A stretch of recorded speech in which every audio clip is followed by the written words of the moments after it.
अस्सलामुअलैकुम my YouTube family. Tasty dhaba में खुश आमदीद। उम्मीद करती हूँ कि आप सब ठीक ठाक होंगे। अल्लाह पाक हम सबको बरकतों वाले रिज़्क़ से नवाज़े, आमीन सुम्मा आमीन।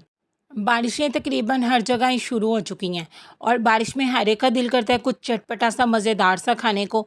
तो आज मैं आप लोगों के लिए घर में मौजूद चीज़ों के साथ सिर्फ आटे और बेसन के साथ एक ज़बरदस्त सी रेसिपी लेकर आई हूँ, जिसे बारिश में बनाकर आप ये चटपटी सी रेसिपी इंजॉय कर सकते हैं। बहुत ही जल्दी बन जाती है ये रेसिपी और बहुत ही आसान है ये रेसिपी, लेकिन मज़ेदार और चटपटी इतनी है कि आप पिज़्ज़ा, बर्गर, शवारमा भूल जाओगे जब आप लोग एक मरतबा ये बनाकर खाओगे। तो इसके लिए सबसे पहले बिस्मिल्लाहिर्रहमानिर्रहीम हम लोग आटे की डो को गूंद लेंगे। यहाँ पे मैं गंदम का आटा इस्तेमाल कर रही हूँ, आप चाहे तो मैदे के साथ भी सेम रेसिपी बना सकते हो। 2 कप यहाँ पे मैंने ले लिया है गंदम का आटा और इसके अंदर मैं शामिल करूँगी हाफ़ टी स्पून नमक का। सिर्फ यही 2 चीज़ें जाएंगी। अब आपने क्या करना है, इसे एक मरतबा मिक्स करना है और नॉर्मल टेम्परेचर के पानी के साथ ना आपने इसका आटा गूंद लेना है। आटा आपने उसका इस तरीके से गूंदना है जिस तरह हम लोग नॉर्मल रोटी का आटा गूंदते हैं ना, बस आपने सेम उसी प्रोसीजर के साथ इसका आटा गूंद लेना है। ना ही हम कोई ईस्ट का इस्तेमाल करेंगे, ना ही दही का, ना ही घी का। फिर भी बहुत ही कमाल ये रेसिपी हमारी बन के तैयार होगी।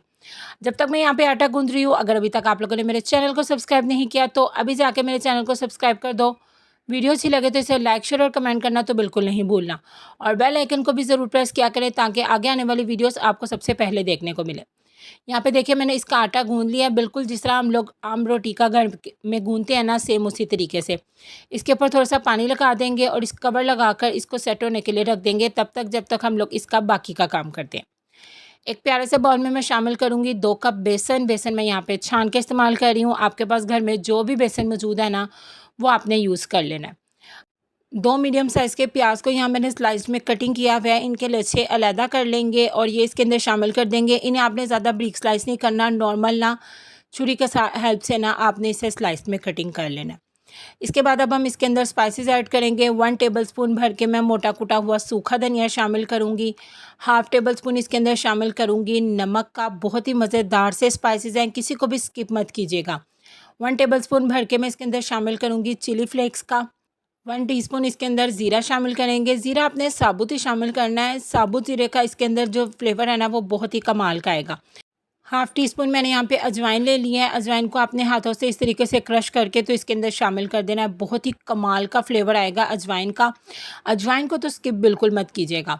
4 से 5 अदद हरी मिर्चों को यहाँ पे मैंने चॉप किया हुआ है, वो शामिल कर दूँगी। आप चाहें तो हरी मिर्चों को कूट के भी शामिल कर सकते हैं। हरी मिर्च थोड़ी-सी ज़्यादा जाती है इस रेसिपी में ताकि ये बहुत ही मज़ेदार और चटखारेदार बन के तैयार हो। 1 टेबलस्पून भर के मैं यहाँ पे ले लूँगी कसूरी मेथी। इसे भी आपने हाथों से क्रश करके ना इसके अंदर शामिल करना है। बहुत ही मज़ेदार सा फ्लेवर भी लेके आएगी और इससे खुशबू भी इस बैटर की बहुत ही कमाल की आएगी।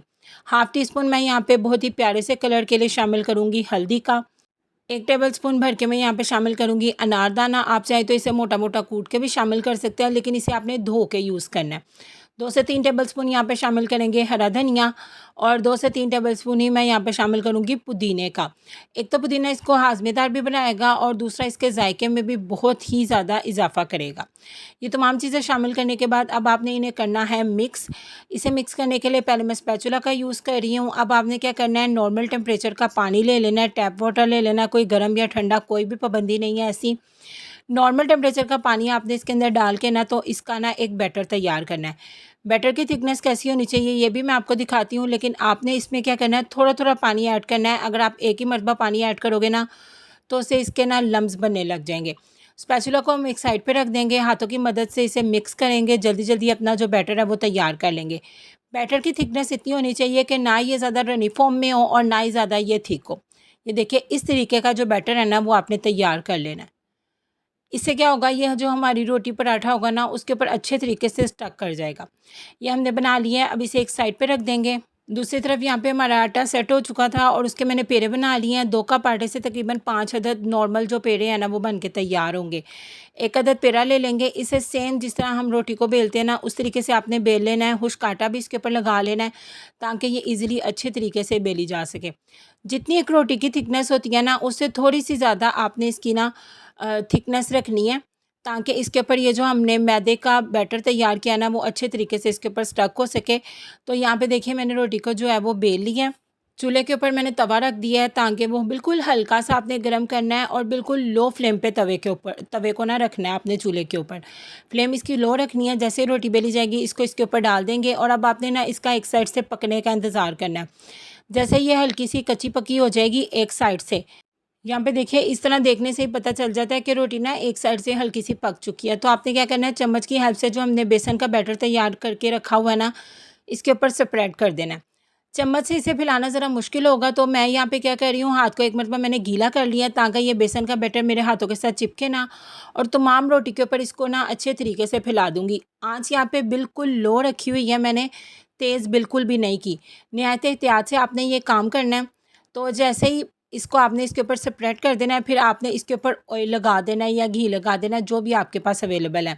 अच्छे तरीके से इसके ऊपर ऑयल या घी लगाने के बाद अब आपने इसकी साइड को चेंज करना है, क्योंकि दूसरी वाली जो साइड है बैक साइड इसकी वो काफ़ी हद तक जो है ना कुक हो चुकी है। जैसे ये ईज़िली इसके ऊपर मूव हो जाएगी ना, तो फिर आपने चिमटे या चम्मच की हेल्प से ना इसकी जो साइड है वो बदल देनी है, ताकि ये जो बेसन वाली साइड है ना वो अच्छे तरीके से कुक हो सके। मीडियम टू लो फ्लेम के ऊपर आपने इसे पकाना है। और जब आपने बेसन वाली साइड चेंज करनी है ना रोटी की, तो पहले आपने 15 से 20 सेकंड इसे बिल्कुल भी टच नहीं करना। जैसे इस स्पैचुला की हेल्प से ये इजीली मूव हो सकेगी, फिर आपने इसको हिलाना है, वरना क्या होगा, जो बेसन है ना वो उतर जाएगा। अब आपने इसी तरह स्पैचुला की मदद से इसे हिलाते जाना है और अच्छे तरीके से प्रेस करते हुए इसे पका लेना है। पतली सी लेयर अगर आपने बेसन की लगाई होगी रोटी के ऊपर, तो वो ईज़िली जल्दी से कुक हो जाएगी। बहुत ही मज़ेदार ये रोटियां बन के तैयार होती हैं। बच्चों को एक मरतबा बना कर दें, बच्चे पिज़्ज़ा, बर्गर, शवारमा सब कुछ भूल जाएंगे। यहाँ पे देखिए इस साइड पे इसका कितना ज़बरदस्त कलर आ गया है। तो अब दूसरी साइड पे हम लोग प्यारा सा गोल्डन कलर आने तक का इंतज़ार करेंगे, प्यारा सा डिज़ाइन बनने का इंतज़ार करेंगे। और जब दोनों साइड्स पे प्यारा सा कलर आ जाएगा तो हम इसे उतार लेंगे। देखिए कितनी ज़बरदस्त जो है हमारी ये रोटी बन के तैयार हुई है और देखने में कितनी टेम्पटिंग और माउथ वाटरिंग लग रही है। यहाँ पे मैंने अभी 2 ही तैयार किए हैं, बाकी मैं बाद में तैयार करूँगी। ये देखिए माशाल्लाह माशाल्लाह फाइनल लुक बेसन वाली रोटी पराठा की कितनी ज़्यादा ज़बरदस्त लग रही है। आप इसे एज़ इट इज़ भी एंजॉय कर सकते हैं। ये बहुत ही मज़ेदार जायके वाली है, इसके साथ किसी भी चीज़ की ज़रूरत नहीं है। लेकिन मैं यहाँ पे इसे प्याज के अचार के साथ सर्व कर रही हूँ, जिसकी रेसिपी मैंने आप लोगों के साथ पिछले दिनों में शेयर किया है। अगर वो भी आपने नहीं देखी तो अभी जाके मेरे चैनल पे सर्च करके आप मेरे प्याज के अचार की रेसिपी भी देख सकते हैं। वो भी बहुत ही कमाल की रेसिपी है। तो आप लोगों ने मेरी इस रेसिपी को ज़रूर ट्राई करना है और फिर मुझे कमेंट सेक्शन में आकर बताना भी है कि आपको मेरी ये रेसिपीज़ कैसी लग रही हैं। दुआ में याद रखिएगा, अपना बहुत ज़्यादा ख्याल रखिएगा। अल्लाह हाफ़िज़।